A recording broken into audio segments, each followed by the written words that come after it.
started? We're always started. We're always rare and ready to go. This is the Hard to Name podcast number 8, guys. Welcome, Adam. Number 8. Number 8. Welcome, Travis. It's good to be here with you as always, my friend, on a Friday evening. It is. I feel like we're a little later than usual. Maybe a little bit more tired than usual.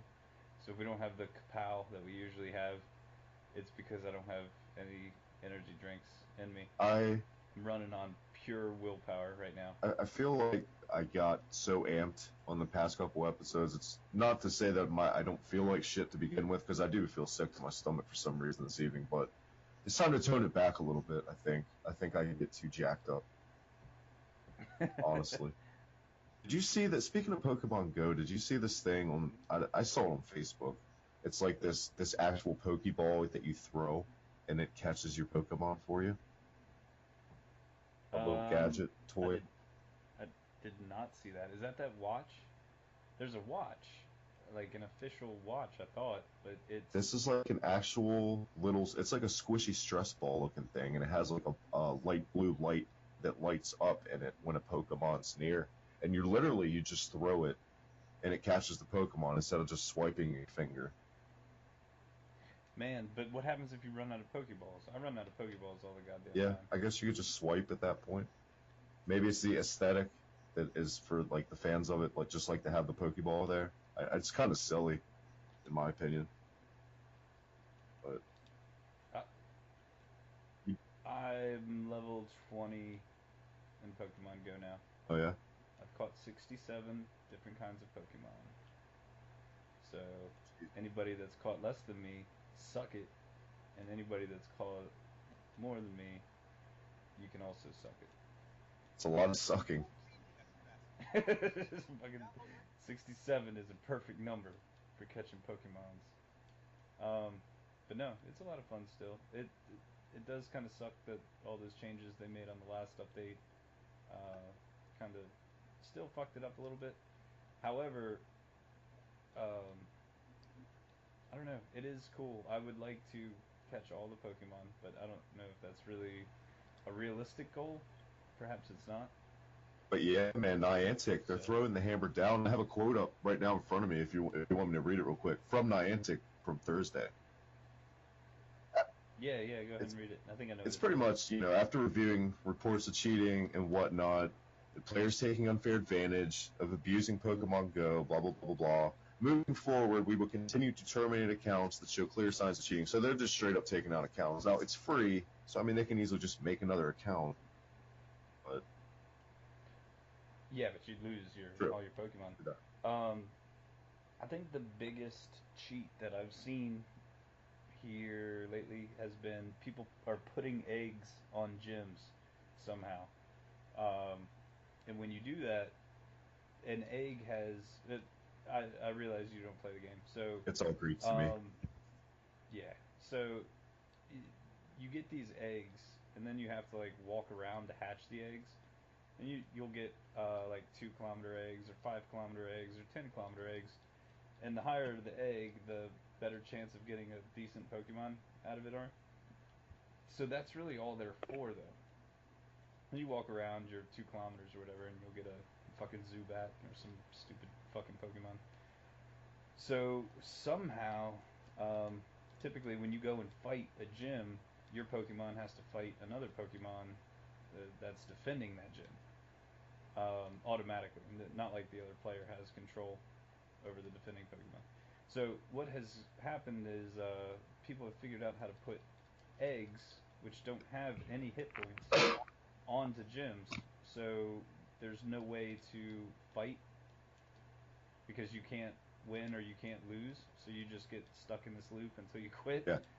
And whoever put the egg on the gym gets all the defending points. So you get defending points if you sit at a gym for 24 hours or 21 hours or something, and then you get coins or whatever. But if you've got your egg on there, you just basically ruined that gym for anybody else, and you just collect points indefinitely, which is a super dick thing to do. Yeah. Have you yourself personally used any of the quote unquote third party software to cheat in the game? Like, what was the one? Necrobot, I think was the name of one of them. No, no, I haven't. For me, I fight at gyms every now and then, but that's not. For me, it really is like a can I? How many Pokemon can I Yeah. catch? Like I'm not super. I am holding down two gyms right now though. So suck it, anybody that's coming after my gyms. I've had them both for like 2 days, which is neat. It is neat. But it's because they're like super obscure and like in order to fight at these gyms, you have to literally like pull over on the side of the road because there's no foot traffic. Like one of them's like state line on like a narrow ass road where nobody in their right mind is gonna want to sit um, and try to take a gym. So I've had that one for 2 or 3 days now, and then I've had another one for 2 days. But no, I've got no reason to cheat. There was the PokeVision website I saw my brother Nick use, Uh-huh.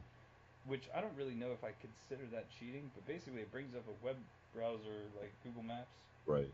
and you can look in your vicinity and you can see exactly where the Pokemon are Well, spawning. that's kind of cheating. Yeah, but you still have to You still get have to go there. there. I get, yeah. I see both sides And of it. like, yeah, I mean it is kind of cheating, but at the same time, you can walk in like just without there being any kind of tracking system anymore. There's really no telling. Like it's all just kind of luck on when you stumble upon a Pokemon. Right. Like it'll tell me, uh, fucking there's a Pikachu nearby, or it'll tell me there's a bunch of Weedles. Like, and I'll be like, all right, well there's a bunch of Weedles, and then I'll catch like a Pikachu. Like, well, what the fuck? Pikachu's not even showing up in the nearby system. Like, how was I supposed to know he was even here? It's just dumb luck that I found him. So the whole nearby system does not work. Well, another thing It's a big Niantic did sham. this week was, for those of you listeners of the show that do use the third-party sites to cheat, they shut a lot of these sites down, apparently, like 3 or 4 of them. So they're really Yeah, cracking down. well, they shut down PokeVision, that website, 2 weeks ago, right before the last big Uh, update. So I don't know. Ban hammers. yeah. It Yeah. happens. Don't cheat. Don't cheat, and what's the point of playing the fucking game, guys, if you're going to cheat? That's just how I feel about it. There's a difference from, like, I understand old school cheat codes and stuff like that, but just to flat out use something that puts no challenge into your gameplay experience has always been asinine to me. Because it's all about the challenge. It's all about pushing yourself. That's how I am now. But when I was a kid, I Oh, mean, God mode, extra lives, right, I had no problem with those cheats back right. then. I think where you need to draw the line with cheats are, can you ruin someone else's experience Yes, with that's a it? big factor in now modern gaming with it. Right. It like it it it it boggles my mind when people want something nerfed in a single player game.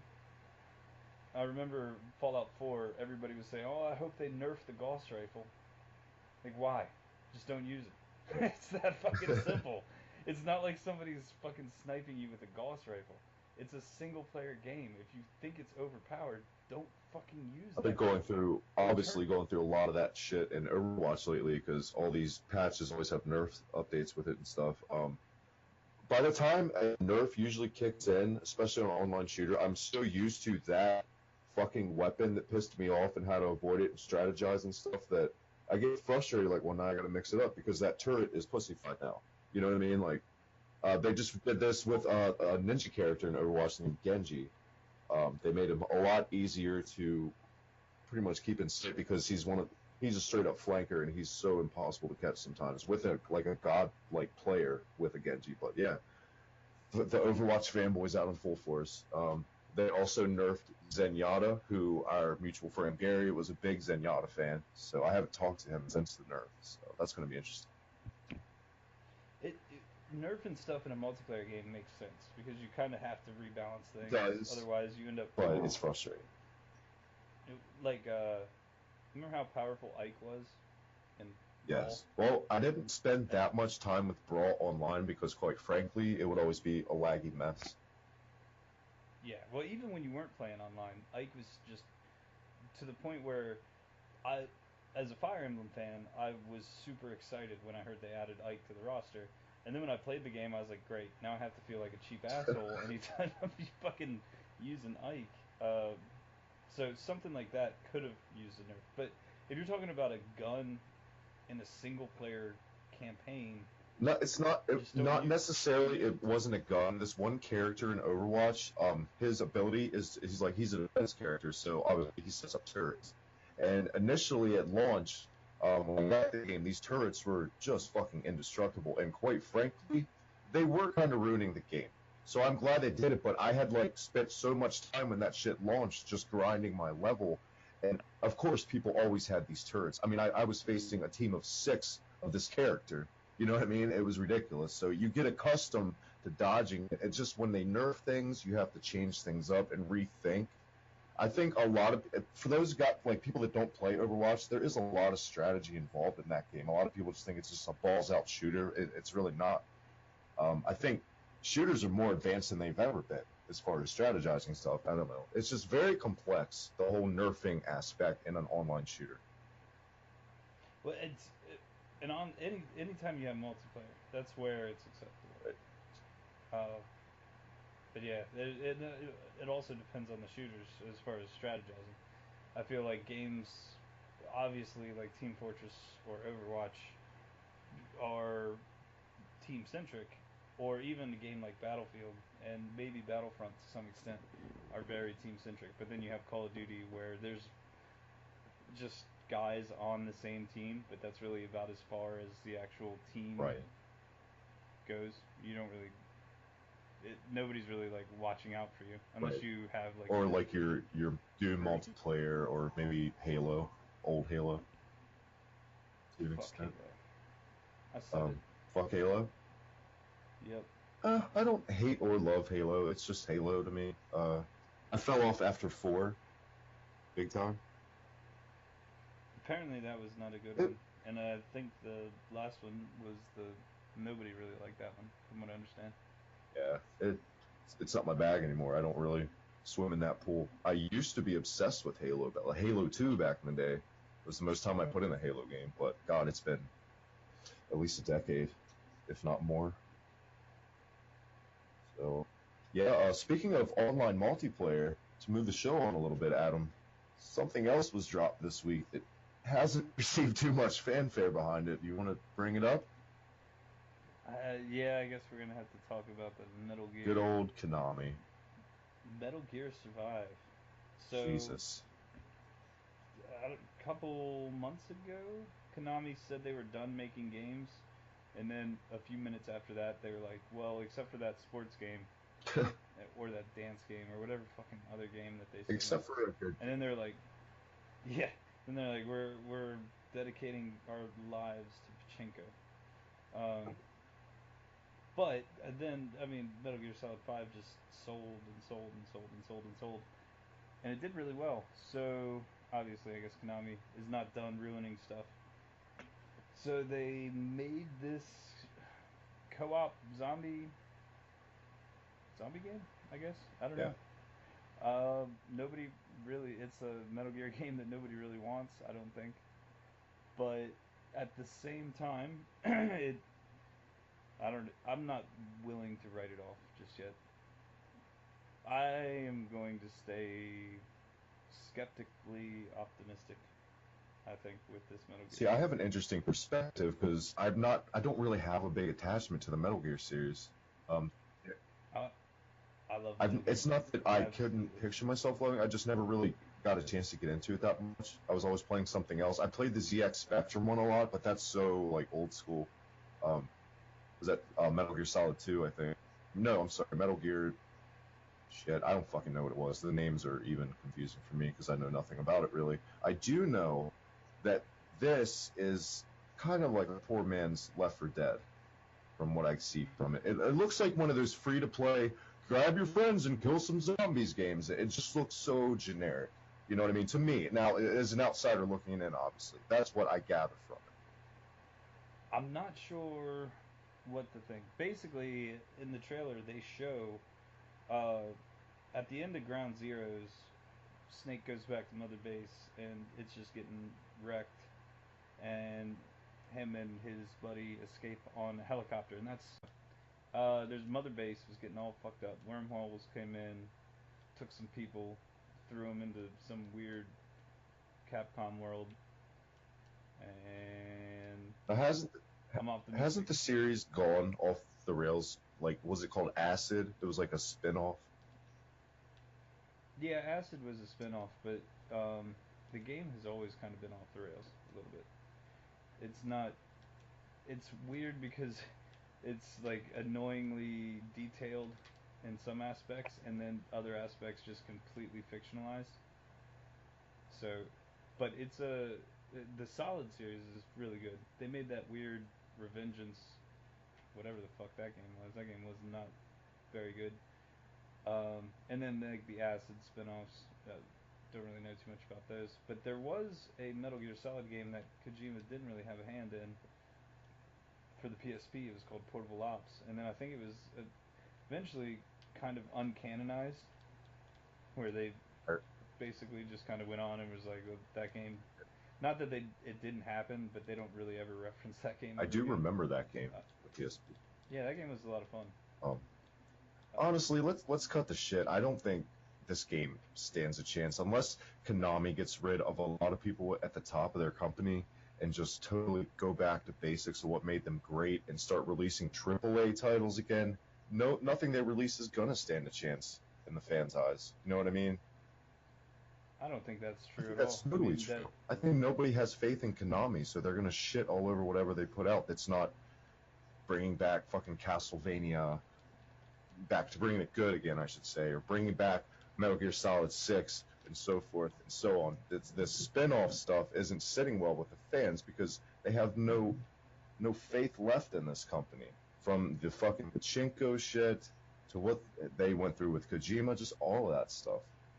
I just think it's I do cool to think hate Konami. they have a pretty bad negative company image at the moment, which is not working in their favor. That being said, I don't know if it's enough to cripple them as a video game company. I think they're still very much so contenders. I mean, people bitch and bitch and bitch about Call of Duty every year, and every year Call of Duty sells millions of Well, copies. So somebody is out there buying this stuff. And people can say that Konami sucks all day long, but at the end of the day, if they're still buying the games, it doesn't really Call of matter. Duty isn't releasing like Call of Duty fucking Taxi Driver Simulator there. They're not like totally changing the formula. This is totally like not what Metal Gear fans want. There are a plethora of zombie games out there as it is. You know what I mean? I just think it's different to compare Konami to a Call of Duty or anything that's consistent. Doesn't mean the games are good, but they're consistently, you know what I mean? Like your Assassin's Creed, your Call of Duty. I'm just saying, like, to just totally never give especially with the cancel. Let's be honest, the Silent Hill thing, that whole thing, just a lot of people were like, you know what? I'm fucking done. You know what I mean? It it is an odd move. They do seem to constantly be shooting themselves in the foot, and from what a lot of the reports say, it's not a very pleasant place to work. Oh yeah. So eventually, they're going to just continue to lose talent. I can't imagine them staying on par for very long. But I mean, realistically, what is their goal? They want to make They pachinko want to games. make money. They don't. Yeah. Well, I if their pachinko business does good, they don't have to make video And games. So there's not a whole lot of stake in it for them. it was that aspect, the pachinko aspect, was very a good business move by Konami. I don't think a lot of people realize how big these machines are in Japan. They're huge. Oh yeah, absolutely. Um, so that totally made sense to do that, but you could have had that and still keep your dignity. I don't want to say dignity, I guess. That's not the word I'm looking for. Keep your, I don't know, man. It's, you know where I'm going with it, pretty much. I know where you're going. But speaking of companies not pleasing their fans, let's go the other route. Nintendo's been up to no good lately as well. I don't know. I feel like that might be a little unfair. It's not that they're up to no good. Um, as a business, I don't think it's unusual, and I don't think that people should be surprised. by any of the stuff that Nintendo has done recently with the Metroid remake getting shut down and then pulling all the Nintendo powers offline. Right. That seems kind of strange, more so because Nintendo Power's not in That rotation exactly. anymore. That's the main thing that I was pretty much thinking. I was like, you're giving a shit about a publication that hasn't been in circulation for God. When did Nintendo Power officially go out of stop in print? Four, 4 years 4 years ago, or I something. think. Yeah. So, Yeah, a couple years ago. I mean, to care Um, about an issue it is from strange. 1989 is kind of asinine, in my opinion. Like, who cares? You know what I mean? The thing is, the secondhand market on Nintendo Powers, as I've said before, I don't know if I've said it on the show, but I collect old game guides and Nintendo Powers and stuff. So there is a secondhand market, but Nintendo sees $0 from Nintendo Powers being sold Exactly. these days. So that doesn't make a whole lot of sense. I feel like it's their company, it's kind of their right to have that stuff pulled off. And I think Nintendo holds everything that they do so closely. Right. Would it kill them for a little fan service though? Once you know what I mean? Like, maybe, maybe we it would. made you guys a household name. You didn't make us gamers. You know what I mean? Well, you kind of did, but we made you at the same time. So you scratch my back, Yeah, I'll but at scratch the yours. same time, I totally understand the Metroid 2 thing, and remember that 3D Zelda thing Nintendo pulled a couple months back? That looked amazing, by the way. man, I was really hyped for that, but the 3D Chrono Trigger. Do you remember that? yes, That got pulled. Um, anyways, the Metroid thing is better and worse. Um, the dude that did it spent years doing it and basically rebuilt Metroid 2 to make it look like Metroid Fusion or Zero Mission or one of the GBA Metroid games, which is fantastic. It looks fantastic, and he finished it, and then they shut him down and said you can't, please don't distribute this. The thing is, though, is this game has been in the works for a very long time. I heard about this game for the first time a couple of years ago, and why they didn't shut it down then when it was making its rounds around the internet. Like, why they let him finish it, spend another 2 years working on it, and then shut total him dick down. move. That's what I don't understand. Total dick Yeah. move. um, maybe Because they didn't think it would ever could see the be. light of day either. That's why they're I don't. He was pretty far along last I heard about it, which was I mean, and it wasn't like a obscure news story that I was reading somewhere. It was like trending on Facebook right. a couple months ago. So I don't know. It looks fantastic. The Sonic Mania that's coming out is actually made by a dude who was making Sonic games. Just a dude, not part of Sega or anything. Not part of Sonic Team. Is a dude making ROM hacks and remasters, and he's the same guy that made the like ports for the phones and stuff for the Sonic games. And Sega just was like, here. Well, we now have an answer when we asked that on the show when we talked about Sonic Mania a couple episodes ago. We were like, yeah, we know Sonic Team is doing the one, but who's doing the other one? So Yeah, oh yeah, yeah. That one, um, which could be good. So we'll see. We'll see what happens. tread lightly I on think that it's gonna make Sonic Team look really stupid one. if they come out and there's this the first good Sonic game that we've had in years isn't made by Sonic Team. I think that's gonna say an awful lot. But I think Nintendo should have just offered this guy a job. Yeah, I mean, exactly. shut him down, do Exactly. whatever, but offer him a job.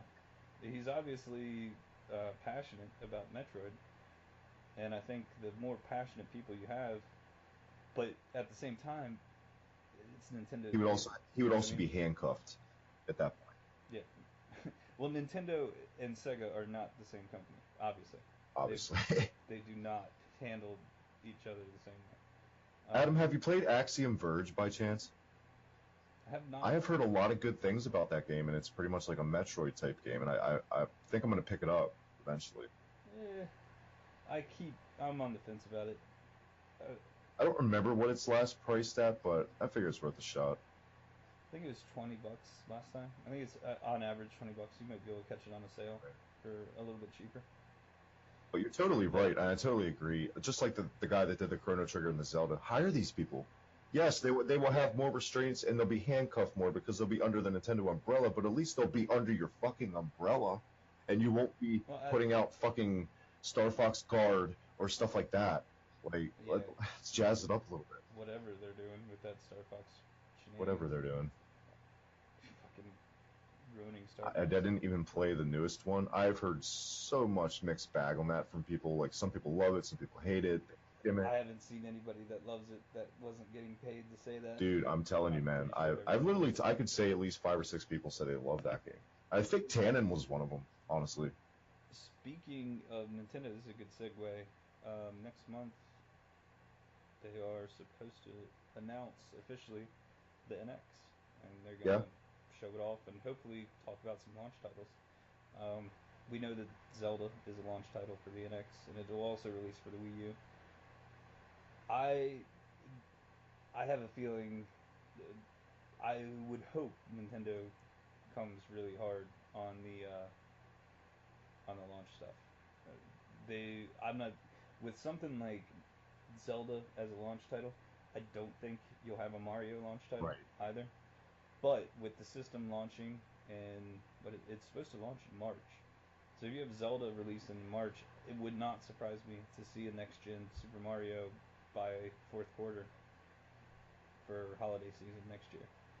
Um, you know what I mean? Not as a launch title, but still in the same Has year. that ever happened So with? It's never happened with Zelda and Mario. Been like both a launch title at the same time. They never had a new game released in the same month.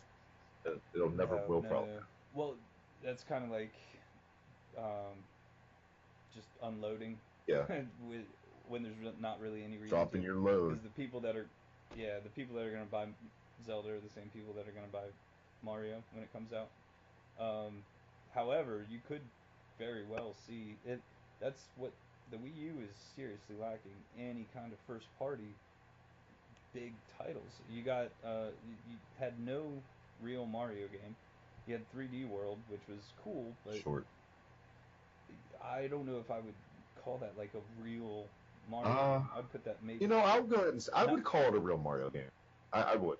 not like a Mario Galaxy. It was definitely not. It was definitely not No, on the tier of not Mario even Galaxy. close. But you also you didn't see a Zelda. You didn't see a Metroid. You got that half-ass Star Fox. So it could be that once Nintendo realized the ship was sinking, they just said, "Hey, let's move all of these projects to the NX," and which means that they've had years to work on a bunch of big name first party stuff, which would be really interesting. So hopefully we get to see some of that next month. I don't want to speculate too much about it, but I know I talk about hype and how hype is a problem. And one of the things we love to say on the show, guys, to all our listeners, manage your fucking expectations. Manage your expectations. However, with the NX, I'm gonna be honest. I'm having a hard time with that. Yeah, it's hard. Not gonna lie. I'm pretty excited. This is their last shot, and I think they know that, and I really hope I they think do they're it right. going in with guns blazing with their IPs. Plus, a lot of the Wii U's successful games were brand new IPs, and other IPs that weren't really doubt. I mean, okay, Splatoon, obviously one of the biggest sellers for the Wii U. Smash Brothers, obviously, that is a staple game for Nintendo at this point. But you had games released like Tropical Freeze, Yoshi's Woolly World that I own both are phenomenal fucking games and follow suit in those popular franchises. But you're right, like the big wig titles for Nintendo, Yeah. it's no wonder Nintendo's in the state that they're in. Like, it's one of the cases like James Rolfe likes to say a lot. What were they thinking? In all honesty, like, you have to always go in with guns blazing for every generation. Yeah, but at the same time, if you're halfway through a project and you see the Wii U numbers, you're not going to turn the tide with a Metroid game or a new At this Mario point with the Wii U, nothing is. The Wii U is like, it's just biding its time. So it would not surprise me if they came with another Animal Crossing, another Smash Bros. Splatoon 2, I think we're going to see all that. We're going to see, Splatoon and 2. then some. Splatoon was way more successful, I think, than anybody expected it to actually be. So Talk about the managing the hype. That was one of the games, I think 2015 is when I picked it up. I was definitely putting coals in the fire of that hype train to keep it going on the rails because I was so pumped. Just the whole gimmick, mixing it up with swimming through the ink. And I'm telling you to this day, I always tell you this, you have to pick that game up eventually. It's so fun. It's so good. One of the Well, best things Nintendo's done in like 10 years. They didn't shut down the servers, but they stopped the events. Yeah. Is that what happened? Yeah, basically, okay, every month they would have these things called Splatfests. They're pretty pointless. You get like a certain rank, like king or queen, blah, blah, blah. And all you really get out of this are sea snails, which is currency of the game. They upgrade your stats, equipment, stuff like that. So at a certain point, I have all the amiibos and everything. I have everything. So I really didn't even care about the Splatfests. So that's not a huge issue with a lot of hardcore Splatoon players like myself. That was the game. You know what I mean? You knew unless it broke physically, it was going to last forever. And I hate that. Well, the dynamic has changed so much where games that don't need multiplayer have multiplayer now. Exactly. Mainly because it's the way to stop resale. Yep. If you've got a game that you can play online, you're not going to go and turn it in and trade it in to games. It's curse and a blessing because a lot of games that don't need it did incorporate it. Like the most recent Xenoblade Chronicles game, it was phenomenal to trade all that kind of aspect. I love in some games that don't need it. Batman Arkham Origins had multiplayer. That was completely pointless. It was borderline fun, but not anything that was crazy. But the fact that it had multiplayer trophies meant I had to play the multiplayer. Right. Another one that comes to mind is BioShock 2. That game would have been fine without having any kind of multiplayer. It was a mess. The whole thing is a mess. But the reason they do that is so that you don't trade your games in. So as long as multiplayer is being tacked on to every single game, eventually, yes, the servers are going to go off. Nobody's going to indefinitely keep the servers in because it costs money. Once the game stops selling 4 or 5 years down the road, once that company's not seeing any more money from that game, there's no reason to keep the servers. Right. So it's going to happen. It's sad, but it's going to happen. What? And also next month is September 7th, the PlayStation event. Yep. So Sony is supposed to announce the Neo, talk about that, see what that is. That's something that I'm kind of curious about because it's either a more powerful system that is going to be able to compete with Xbox and their more powerful system, and then they're going to make everybody else feel like shit, like they have to rebuy another system 2 years in, or it's not going to be that big of a difference, and it's not going to be able to compete with Microsoft. So Sony's in a bit of a pickle. They're in a pickle. Yeah. So it better be more than just 4K support and VR support, better VR support or whatever. How do you think people like myself feel who bought a PS4 this year? Well, I feel like people like yourself, you're all dumb because this has been on the rumor mill forever. I just couldn't take it anymore. I had to have that PS4. I needed it. I don't upgrade my phone annually. I'm not that particularly worried myself.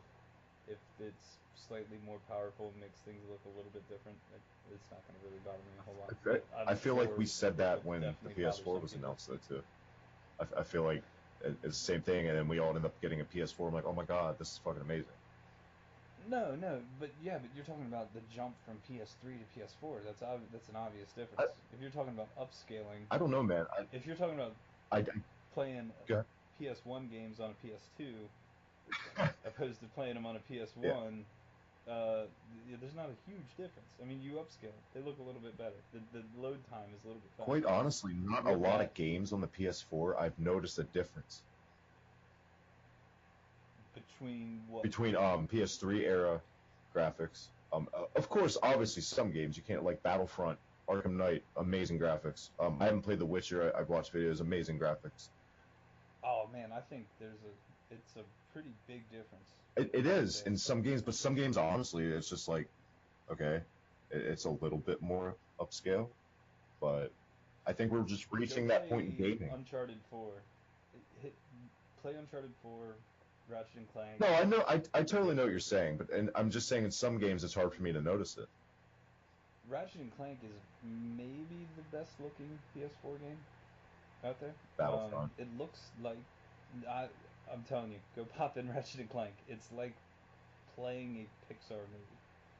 It's pretty Yeah, impressive. I definitely pick it up. Battlefront is okay, but it's not designed to look good. It's a shooter. Shooters aren't don't have to they don't have to look good. I But think it helps. play Uncharted 4. Play Uncharted 3 and then play Uncharted 4 and look at the No, I totally know what you're saying amount of though. difference. I get it. And even Last of Us, when they did the The Last of Us remaster, remaster. yeah. Oh my god, that game's I just think we're at that point in gaming, like I was trying to say, that every generation it's going to seem less and less. Like back in the day, to go from the SNES to the N64 was like, oh my god, you know what I'm saying? yeah, Like we yeah, shit our ass. absolutely. So Or SNES to PS1. Remember when everybody was like, "Oh my God, look at this 3D! Everything's in 3D." the very first If, time I laid eyes on a PlayStation 1 N64 era game, I remember the game. I remember where I was at. It was at my friend Corey's house, not the bagel guy on Slam Pigs podcast, my other friend Corey. It was Shout out to the Slam Pig podcast. What? Oink oink. What? Got a big post show weekend coming up. Fearsome five way. Fearsome. I mean, if you're Five-way. down, I'm totally down to make a 5-way. I'm just saying. No, I'm so undermatched to hang out with you guys and talk wrestling. It would be embarrassing. I'll listen to it. I'll listen to the Fearsome Four-way or whatever it is you got going on. Honestly, don't know who's going to be on the show this weekend. I've got some more nude questions though, so we'll be sure to. I'll text you once we're done this show, or I'll text you in the morning tomorrow. But yeah, the first PSX game I ever saw was WCW versus the World, and I was like, I went from fucking WWF Raw, obviously. I was like, oh my god, this is like a real wrestling game, and I don't get that sense anymore. I mean, I understand I'm in my 30s now, and I'm not going to get, but I do get that excited sometimes about games. I feel like I'm rambling all back and forth about this. I still get excited. Watching E3, I was excited. That's the time of year where I get most excited about stuff. Which is silly because very seldomly are there like release dates attached to anything. So it's like it's silly to be excited about something that you know is out there somewhere, but you're not really sure when it's coming. That being said, it is a good segue into where I was going next. Final Fantasy 15 got pushed back another 2 months. Dead. So it's kind of funny to watch everyone like cry about It is. that. It's hilarious. Shout out to my friends that have been doing that actually. But it's funny to watch you guys do that shit. It's I mean, I'm once again I played the demo. I was not impressed. It was better than 13. I thought. I liked it more than 13. I do not think Is that saying a lot? that. I mean, 13 did some things good, but for the most part, it didn't do anything. Graphically, it was good. Graphically, yeah, that's one of the character designs were pretty stupid. They went from like kind of cool to really stupid, Right. with like not a lot of in between. It's like, okay, this is tolerable. What the fuck is that chicken doing living in that guy's hair? It's dumb. So, anyway, I don't know. Final Fantasy I feel 15 could be good, could be not good. There's a lot of at stake for Square. I think once again because this is a game that's been coming out for 10 years, literally 10 years is when they showed off Versus 13 way back in 2006. So to have it, and they did this big thing a couple months ago, and they were like, and then there's this movie, and it's a big Final Fantasy 15 event, and then this is the real date, and everybody cried and was happy, and then they're like, psych, sorry guys, not coming, not coming out for another 2 months. So people are melting down because of that. The same way that people melted down when No Man's Sky got pushed back. So I don't think it's going to help at all. I do think that it's going to have a negative effect that they pushed it back. So hopefully they have a very good reason why why they pushed it back, because it's the only people that are upset are the hardcore fans.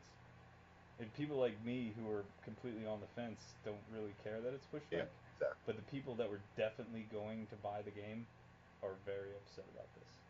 Um, and I think Square's kind of fucked themselves up here.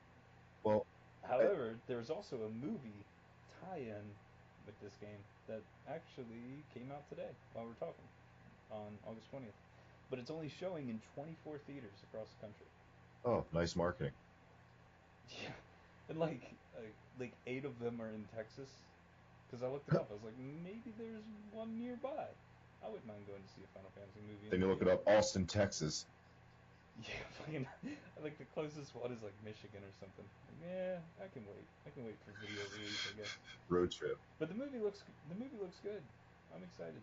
I like I didn't like the Spirits Within Final Oh, Fantasy I movie hate that that they movie. made. I've always hated that Yeah, movie. that movie kind of sucked. Really. But that wasn't like a direct tie-in with any of the games. I thought Advent Children was Advent awesome. Children, I was just about to say, was phenomenal. Then they picked it up with Advent Children. Then there was an anime called The Last Order. That was awesome. That was also very awesome. So, and then there was an old Final Fantasy movie that I don't. It was a cartoon, but I vaguely remember that one. But anyways, yeah. So everybody that's crying, keep crying, because Square doesn't. They drink your tears for pleasure. Well, speaking of They games and don't care about. crying, and hopefully, honestly, this is the last time we have to bring this game up on the show because I'm sick of hearing about it, sick of talking about it.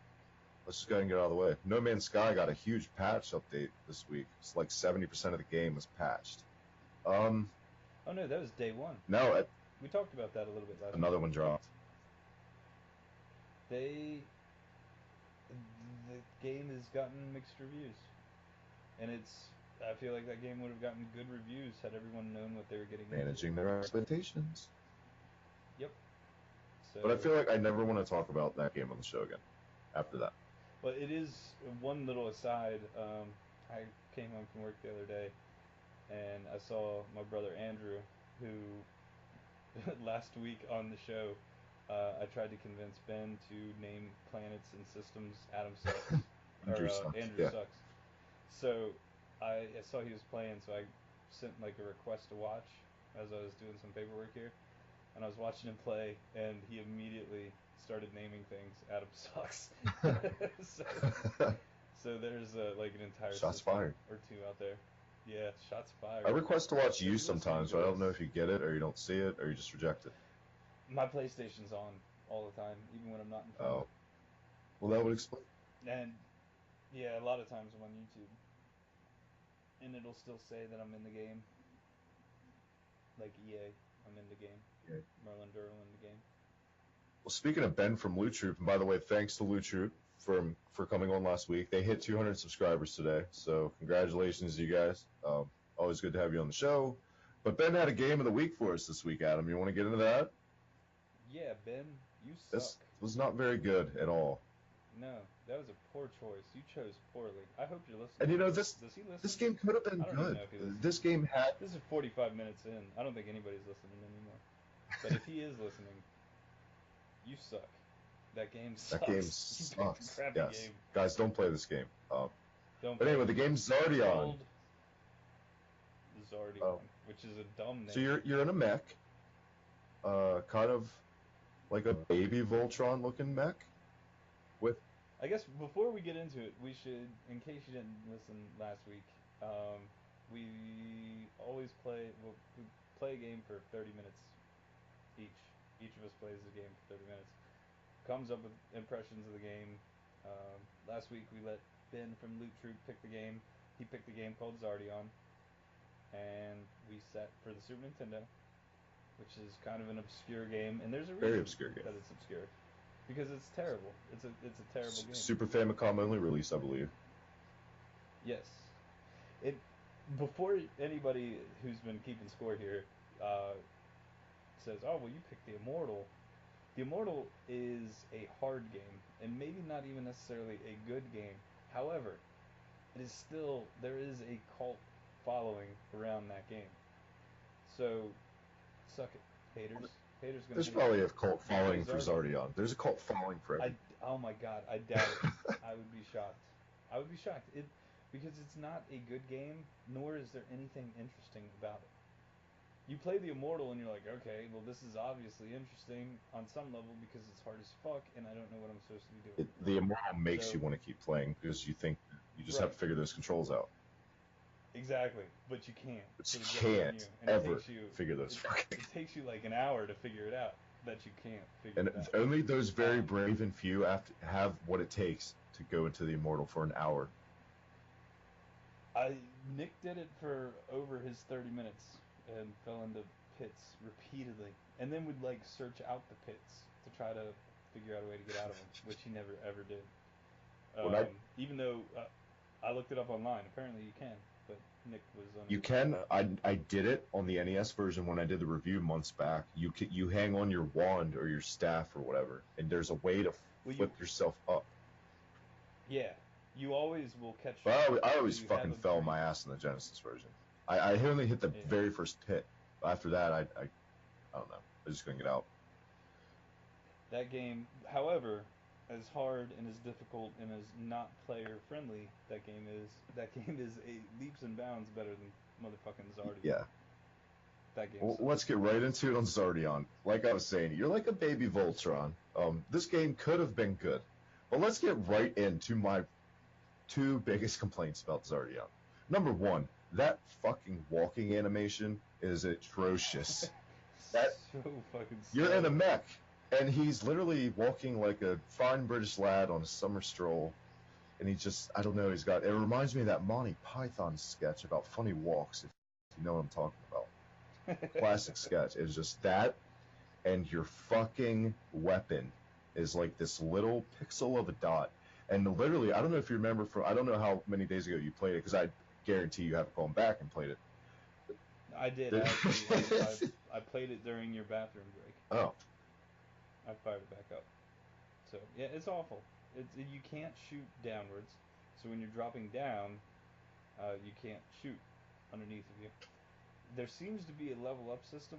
I don't know if you caught that up in the top right corner. There is, and you can transform into like a panther, I believe is one of the shitty animals. How'd you transform? I couldn't transform at all. I had an ammo meter that was never full for some reason, but also never depleted. I remember picking up power-ups at a certain point. Yeah, I picked up some things. I didn't know. I think I hit right trigger, and it activated my transformation, but it was... To say lackluster is insulting the word lackluster. It's such a bland game. It is. You're a huge mech that can take a lot of damage. I feel like the hitbox around you is larger than your actual sprite, which is never ever a good thing. There's also like stupid things where it looks like you should be able to walk and drop down, but you can't. You actually have to jump down and then walk and jump. Yep. Not a fun game. This is not a fun I was going to say, my other biggest complaint about it, though, the sound effect for your gun is literally a fart noise taken straight from Booger Band, pretty much. It is. It's... Go back and listen. Yeah, not a good game. Guys, if you want a good old-school side-scrolling action mech good game, go play fucking Metal Storm. Don't play this game. Metal Storm is awesome. You can go upside down. Okay, before you follow Travis's advice, if you are into mechs and you don't know what Metal Storm is, you're probably not into mechs. If you're not into mechs, you have no business playing Metal Storm. So, just go play like Ghouls and Ghosts or something. Fuck mechs. Fuck Ghouls and Ghosts. Mechs are dumb. God. If you want to get in a bad mood, go play Ghouls and Ghosts. If your day is going too good, if your day is going too good, go play Zardian. If you want to live dangerously and take a risk, see if it pays off, go play Zardion and then follow that up with any other bad game because it's not good. So that was our game of the week. Good. What? It's your turn to pick. What game of the week is next week? I'm glad you asked. I have been talking about this game, I think, since week 1. I don't think you said you played it. My game of the week next week, guys, is Hagani. for the SNES. One of the hardest games on the SNES. One of the hardest games I've ever played in my life. Doesn't mean it's a bad game. It's definitely not for everyone. It's one of those games where the difficulty will stray but it's a fair difficulty. It's just a lot of it. It was a Blockbuster exclusive, I believe. Back. How do you spell it? Hagane. It's a ninja game and it's badass. And if you want your fucking nuts kicked in with a steel-toed boot, but you want to keep coming back for more, play some Hagane. We're gonna do that this week. So I cannot wait to get your take on that. Pick some fun games, like Pinocchio.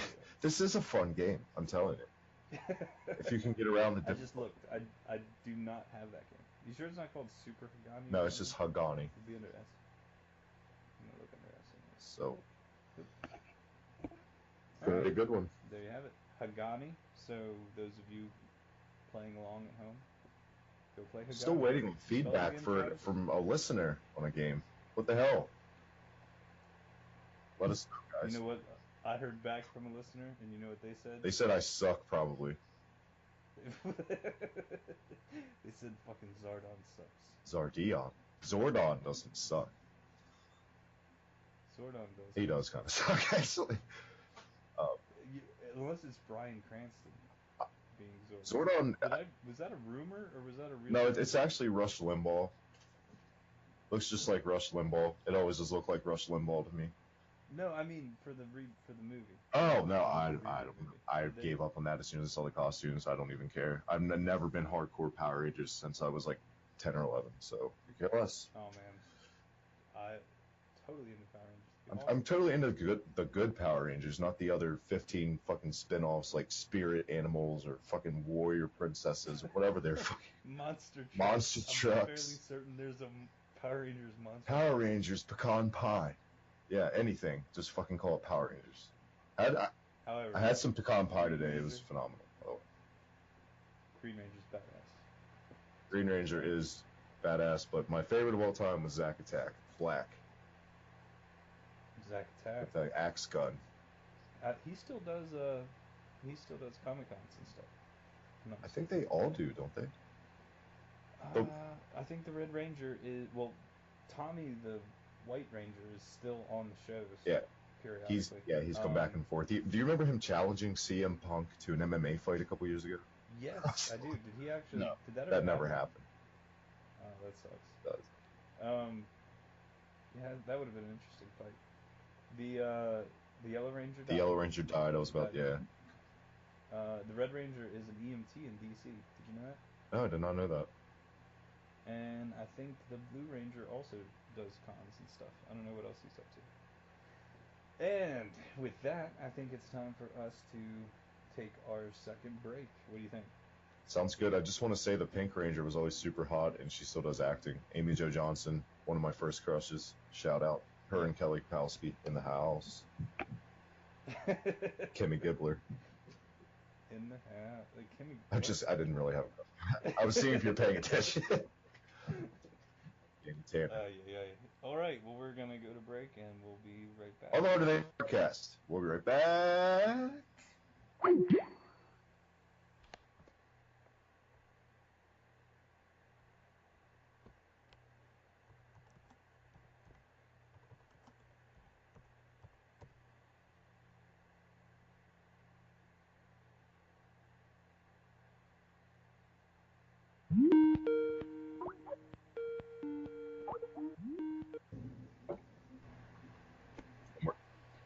And we are back.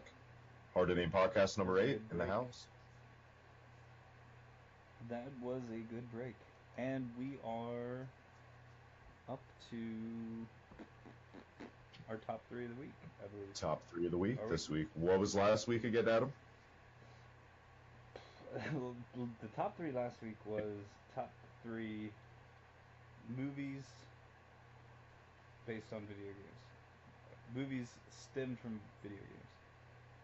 The top 3 last week, considering we had guests, was all over the place. It got creepy when you and Dex would literally pick the same things unscripted, like Jurassic Park Game Gear. That was a little creepy, but that's a super obscure. Super obscure. But that is my hands down favorite version of any Jurassic Park games. So Well, last week's was good. What do we have in store for this week, Adam? I don't know. I'm willing to mix it up. I know we picked one prior to the show, but this is your last chance. You want to surprise me with a different top three? I could. Let's hear it. Well, top three sports games that aren't traditional sports games. Does that tickle your fancy at all? I could do that, maybe. What counts as a not traditional sports game? Have you ever played Windjammers for Neo Geo? No. Rocket League, Mutant League Football. Fucking Mutant League Football is not fun. Yes, what? No, yeah, it's not. How long has it been since you played it? I used to love I that know I game. played it this year. I try to play that game whenever I can. I love that fucking game. I played that game like a month ago when I was on vacation. And was like, this game is not at all like I remember it. This is awful. Well, that's a shame because that game definitely holds up for me. I'm down. Let's just do top three sports games. Top three sports games. Yeah, let's just do that. Okay, so when we say top three sports games, guys, we're just sticking with. I mean, are we incorporating wrestling games, stuff like that? Yeah, absolutely. Okay. Sounds good. Top three, yeah, sports games. Sounds good. Would you like to kick it off, or would you like me to kick it off? I got my number three. Like, I feel like as a kid, I played a lot more sports games than I do now. So, number three for me, NHL '94 for the Sega Genesis. Oh my God, my favorite hockey game of all time. It's right up there. Shout out to Wayne Gretzky's 3D hockey. Sorry. Wayne Gretzky's 3D hockey is probably the best hockey game. Sorry if that was one of your picks, Adam. No, not. Sports games is such a broad aspect. It took me a minute to filter through all of them, but I think I've got three now. But yeah, that was a good. That was the first one that you could fight in, right? No, NHL '93 was just as good. NHL '94 just upped the ante a little bit with better graphics. I thought '94 was the one where you could fight. I didn't think you could fight in '93. You could fight in '93. I remember my cousin actually had a Sega CD NHL game that was like, and that launched with Sega CD around the same, not at launch, but the same year, which was '93. But yeah, it was seen before in this franchise, but definitely my favorite entry in the series. NHL '94 for the Sega Genesis. One of the best Sega games, in my opinion. Wayne Gretzky's hockey, definitely honorable mention to the Nintendo 64. That game was. That was one of the best arcade ports at the time. I'm gonna try to steal one of your picks. I think for my number three. It's gonna be wrestling, isn't it? It is gonna be wrestling. Hear it. Only because it could really either WCW game for the Nintendo 64. I don't really have a preference between either one of them. I know that they're not the best wrestling games out there. However, from a personal standpoint, I played World Tour a lot. And then when Revenge came out, I think I played that even more. Yes. And those games both beat the shit out of the WWF games at the time. I was not a fan of the WWF. Yeah, the Warzone and the Attitude for 64 game. Yeah. And PlayStation. Yeah, at that point I still didn't have a PlayStation when neither one of those came out. But I definitely played a lot of Revenge and World Tour. So I'm just gonna put World Tour / Revenge because I mean really they were pretty much the same game. I don't remember what it added differently besides like a little bit shinierness. Of course, when SmackDown came out down the road, and then SmackDown 2, obviously those were much better wrestling games. But for the time, I think I definitely played those a lot more. And there's a special part of them that I will always think fondly of. Well, you're a WCW guy to boot, so that helps. I was a WCW guy. Yeah, that's Alex Wright weird. In the house. I guess Sting is now the commentator or something. He's affiliated with WWF somehow. Sting came back. Well, he actually debuted in WWE ever for the first time in 2014. Not to turn this into Slam Pigs podcast, so wrap it up real quick. on the wrestling. So I know a lot of you guys hate wrestling that listen to the show. So sorry, but it's our show. We'll talk about what we want. He came back in 2014. He had a couple matches. His very last match, he actually got a stinger in his neck, and he almost broke his neck. He ended up retiring due to that, and they just put him in the Hall of Fame this year at WrestleMania. So he's retired, and he's a Hall of Famer, but he'll make like Comic-Con appearances and stuff, but he's not in any way on television anymore. He's also like a super B-rated actor. Yes, definitely. Which is neat. Little fun fact. I feel like he looks weird without his makeup. He really does. Not that he looks weird, but it's like seeing the dudes from Kiss without their makeup. You're like, man, what? Or the guys from ICP without their makeup, ugly fucks. Wait a minute, that's not their real face. No, it's better looking. Shots fired, juggalos. Yeah, I fuck juggalos. I don't even care if they're offended. So what do you got for your number 2? You know what? I'm actually, before I do number 2, I'm not going to list a single wrestling game on my list, Adam. Oh, that's neat. Yeah. So number 2 for me, we're gonna have to go a little Mario Tennis. I fucking love Mario Tennis. It was my favorite all-time, the 64 version. My favorite all-time tennis game to this day. Don't get me wrong, like, the top spin games are really good. There was a game on the SNES. It was named after a pro tennis player that was pretty good. But Mario Tennis just got it right. It helps that I love Mario to boot. Just the special moves, it was fucking awesome. If you don't like Mario Tennis, you really do not have a soul, in my opinion. Pretty much all the Mario sports games I think are fun. I think Mario Does Golf probably the best. I think Mario Golf games are the best as far as his like sports franchise goes. I think Toadstool Tour, the GameCube Mario Golf, is one of the best golf games ever. I love that game. And you can like harass the other players. But yeah, good choice. Mario Tennis is awesome, especially the 64. I haven't played I don't think I've played any of them past.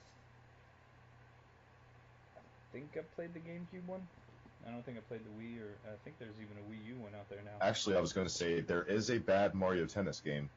I'm sorry, is that golf released for the GBA, which was pretty much like a boring ass RPG where you do nothing. Was that golf or tennis?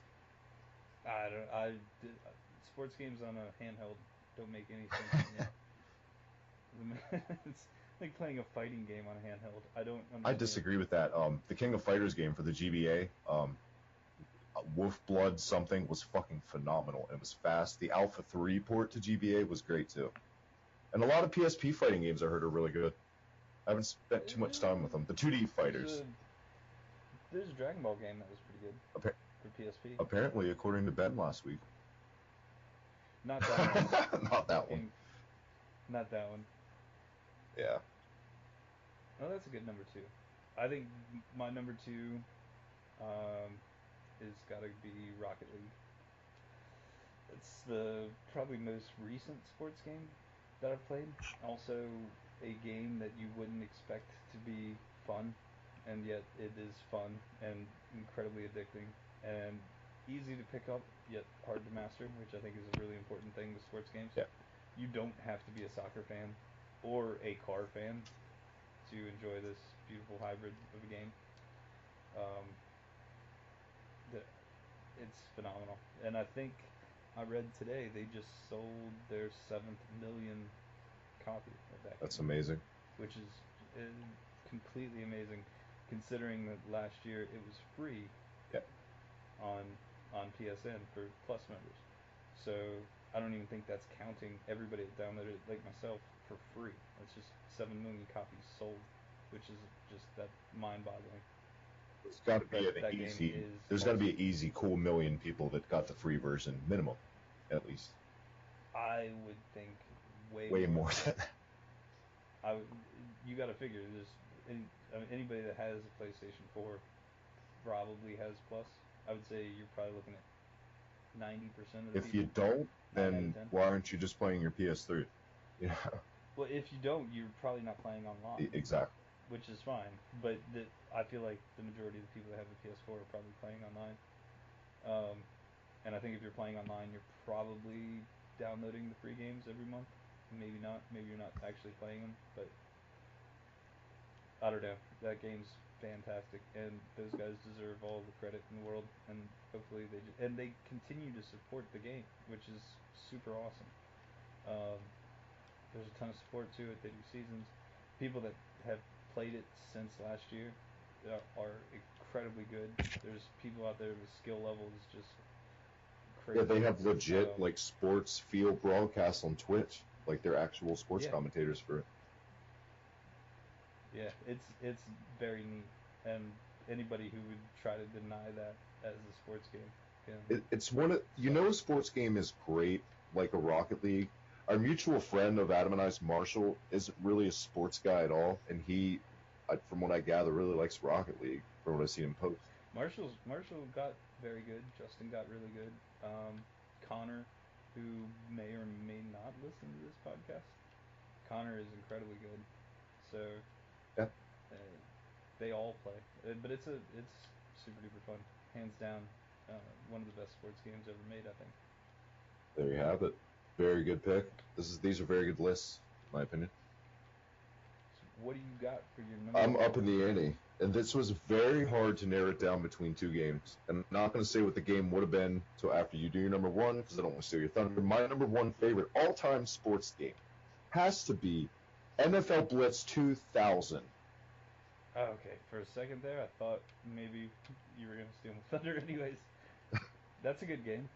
NFL Blitz 2000 is good. One of the most, That probably the most, excuse me, addicting sports game I've ever played. Ever. I think NFL Blitz is probably the best football game. Not 2000. I really think just the original one, because I played that one more. Not that I'm saying anything bad about 2000, Right.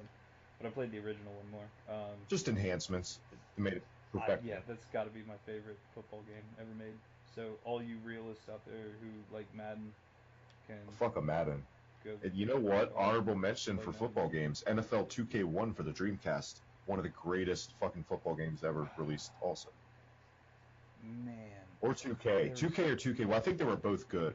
Well, one of them was just... Remember NBA Hang Time? Oh my god, yes. For the Dreamcast? I sure do. Oh man, I can't believe that didn't make either one of our lists. Oh. That game was fucking awesome.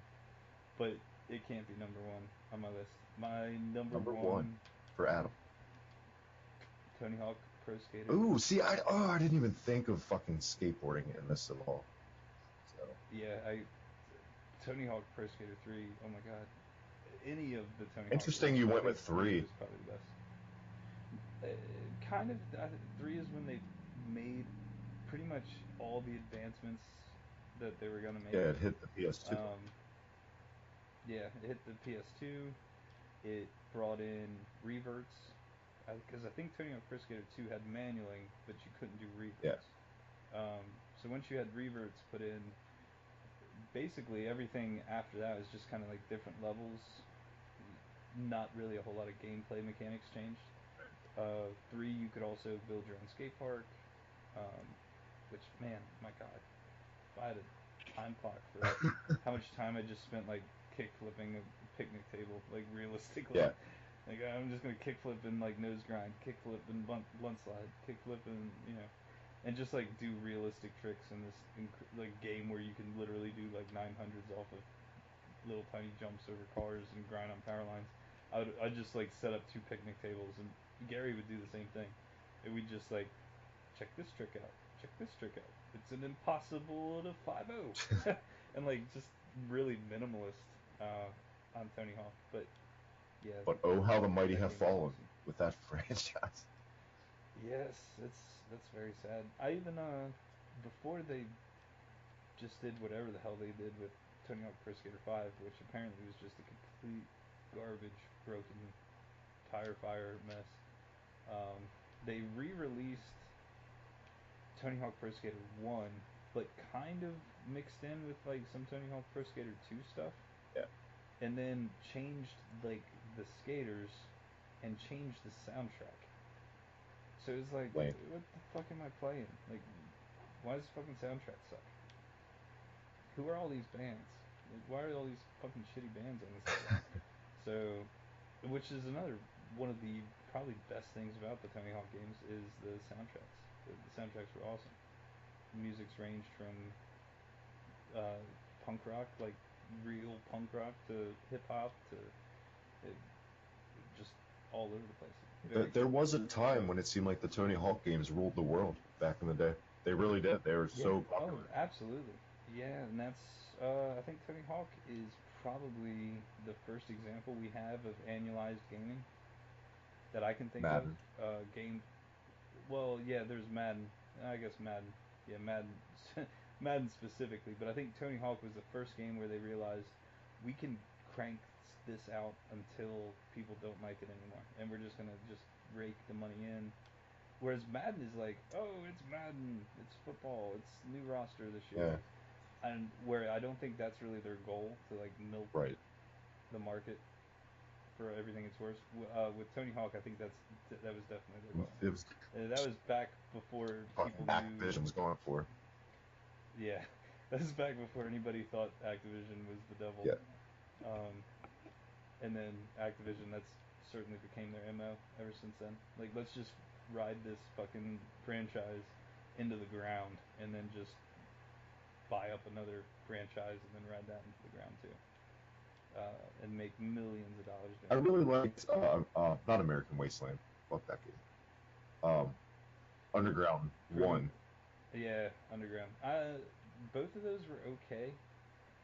The story mode was just like, why, why do I need this? I think. Oh, you know what? You know what Tony Hawk Pro Skater 4 did was that you could. That was the first time you could get off your board and walk around. Right. That was a pretty big. That was a pretty big thing because you could actually. You didn't have to like try to hold back. Yeah, that was Like, very. please let me just not jump. I don't want to jump. Honestly, though, But once you you'll get on probably the really board, disagree with this. The greatest skateboard game I've ever played is it's for me it's Skate 3. I love Skate 3. I never played any of the skate Oh, games, you're really honestly. missing out, man. Like Skate I 3 heard though. they were good. Not I think pretty sure Gary said they were they're good. phenomenal. They're There was executed well, like very well. there was another game that came out. I'm pretty sure the same year as Tony Hawk Pro Skater 1 called Thrasher, Mhm. Skate and Destroy. Mhm. Um, and it was very realistic, where Tony Hawk was very over the top, Yeah. and it just did not catch on. However, that wasn't a bad game. It was actually kind of nice to go and play that every now and then when you got kind of burned out on Tony Hawk. Or we could bring up Be like, all Skate right, or well, Die. yeah, that game Yeah, that sucks. game Was that balls. was that really Rodney Dangerfield in the beginning of that game, I have no clue. or did I just think it was Rodney Dangerfield You when I probably was a just kid? thought it I was need to Robbie go back Danger. and I need to go back and play that. I get no respect. I'm just running the skate shop. Well, now I can honestly say what my other number one would have been NBA Jam TE. I mean, it's classic. Nice. Yeah. If I would have picked a It would have been basketball hang game, time. it would have been either Hang Time or NBA Jam. Fun fact: you can play as Hillary Clinton in NBA Jam. Yep. God, that game had so many hilarious codes. Fresh Prince and Jazzy Jeff. Yeah, man. Like, who would have thought back then when you played NBA Jam that Will Smith would be like a mega movie star and Hillary Clinton would be running for president? Jesus Christ. And Thanks a Marv lot, Albert would have been wearing 1994. women's underwear and got busted for that if you remember that back in the day. Was it Marv Albert commentated NBA Jam, right? Is it the shoes? Is it? Is it the shoes? Man, He's on fire. God, dude, the first time I ever saw Hang Time in an arcade, it was at Playland. Shout out to our old local arcade place. Shout out to Playland. I used to love Playland. Maybe next week we'll have some. And Jumpy Jack. Next week we'll have a segment where we'll reminisce on arcade memories or something. I don't know. I'm down because something we didn't get to talk about in this show, but we'll push it to the next show is the arcade at Hershey Park, Oh yeah. which we've both been to. We'll get into that a little bit next week. A little teaser. But yeah, I remember the first time I ever saw NBA Hang Time. I was like, oh my God, it's NBA Jam, but on fucking steroids. And I was like, yeah, I loved it. It's great. Yeah, it was a fucking fantastic game. This has been a fantastic show. It's been a very mellow. I like them more when they're mellow, I'm not going to lie. I don't like to get all jacked up, guys. I do that enough on the Slam Pigs. This is like my wind down. This is the grab a grab a glass of wine and sit next to the fire podcast. Take your shirt off. Warm your feet.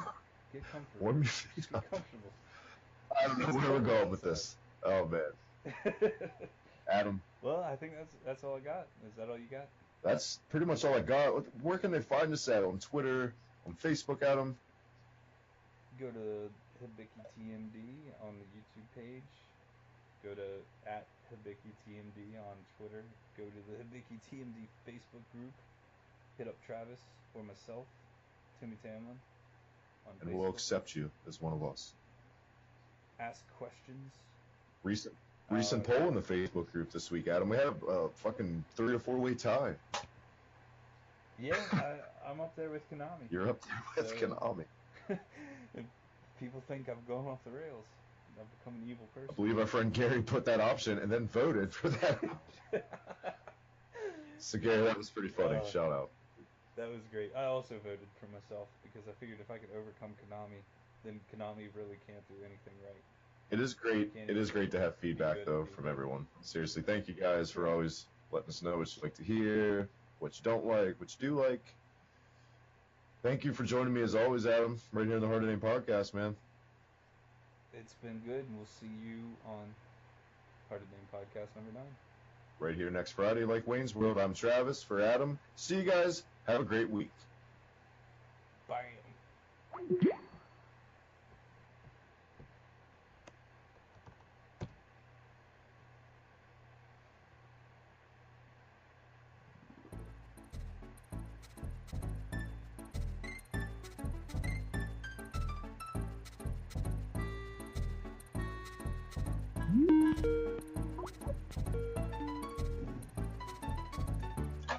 That went good. I liked it. I enjoyed it. We had a good throw going. I think.